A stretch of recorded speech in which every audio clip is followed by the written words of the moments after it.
बिस्मिल्लाहिर्रहमानिर्रहीम। अस्सलाम वालेकुम एवरीवन। उम्मीद है कि आप सब खैरियत से होंगे। आज की इस वीडियो में हम दो टॉपिक्स को डिस्कस करेंगे। एक हम आइडियोलॉजी को डिस्कस करेंगे कि what is ideology, it's example and its types, और दूसरे हम डिस्कस करेंगे what was the ideology of Pakistan. Pakistan की आइडियोलॉजी क्या थी, इसके बनने के पीछे कुछ फिलोसोफर्स की डेफिनेशन को देखेंगे और उसके बाद टू नेशन थ्योरी को डिस्कस करेंगे।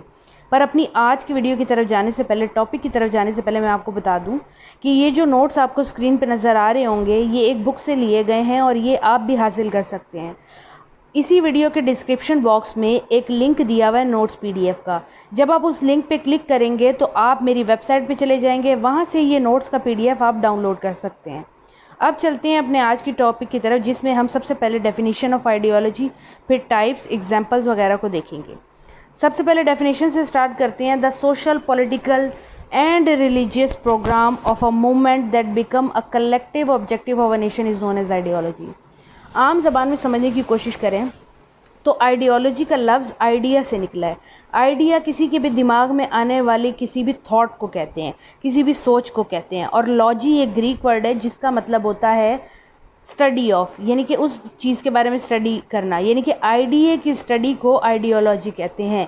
अब बर्रे सगीर के या सब कॉन्टिनेंट के मुसलमानों के दिमाग में एक आइडिया आया कि भाई पाकिस्तान क्रिएट करते हैं, अपना मुल्क होगा, और इस आइडिया की स्टडी को हम आइडियोलॉजी कहते हैं। और अगर हम पाकिस्तान के आइडिया को स्टडी करेंगे तो हम कहेंगे कि आइडियोलॉजी ऑफ पाकिस्तान, यानी कि किसी भी थॉट की साइंटिफिक स्टडी को हम आइडियोलॉजी कहते हैं। अब इस डेफिनेशन के अकॉर्डिंग आइडियोलॉजी तीन टाइप्स की होती है, सोशल, पॉलिटिकल और रिलीजियस।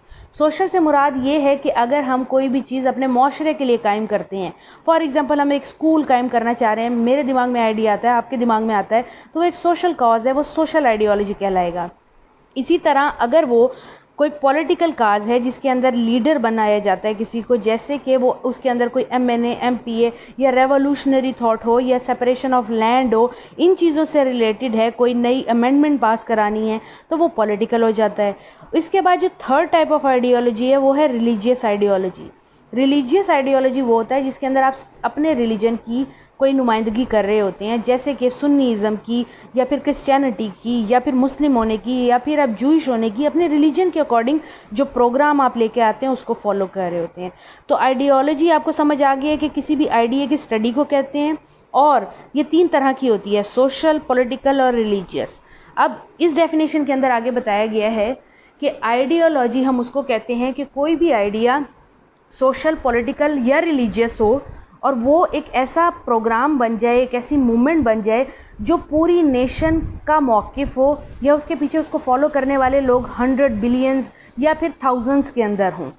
एक ऐसा आइडिया जिसके अंदर एक लीडर हो, दो लीडर हो, तीन लीडर हो, और उसको फॉलो करने वाली या तो एक नेशन हो या फिर कई मेजॉरिटी ऑफ पीपल हो, बहुत ज़्यादा लोग उसको फॉलो करने वाले हों, तो वो एक आइडियोलॉजी बन जाता है।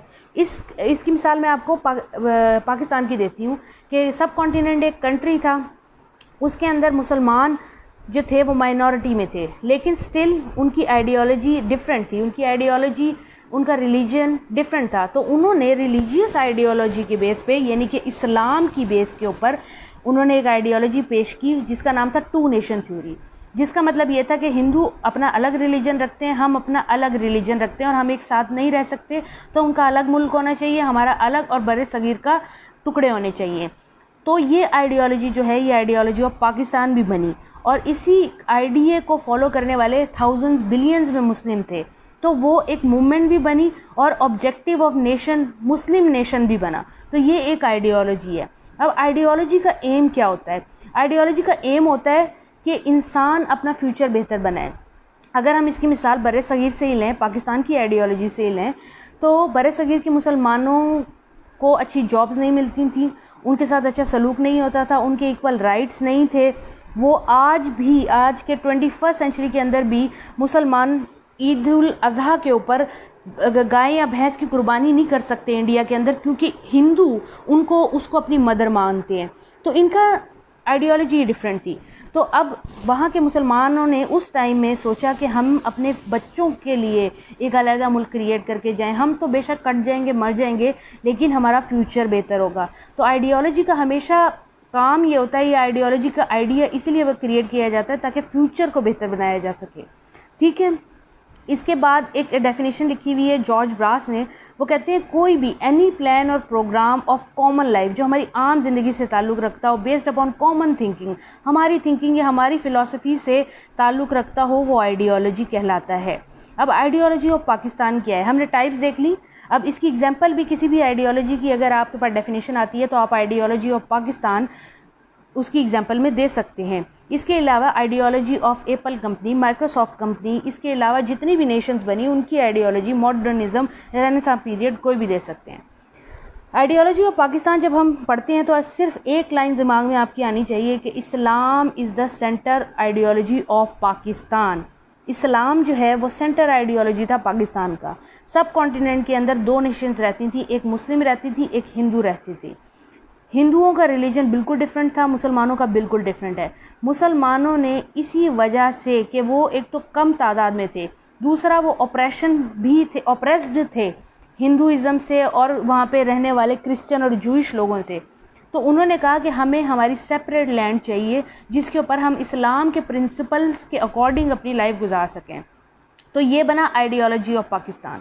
इसके ऊपर अल्लामा अलाउद्दीन सिद्दीकी ने कहा कि ideology of Pakistan is the name of implementation of Islamic principles on person और ग्रुप और government and Islam should be stronger than the strongest forces.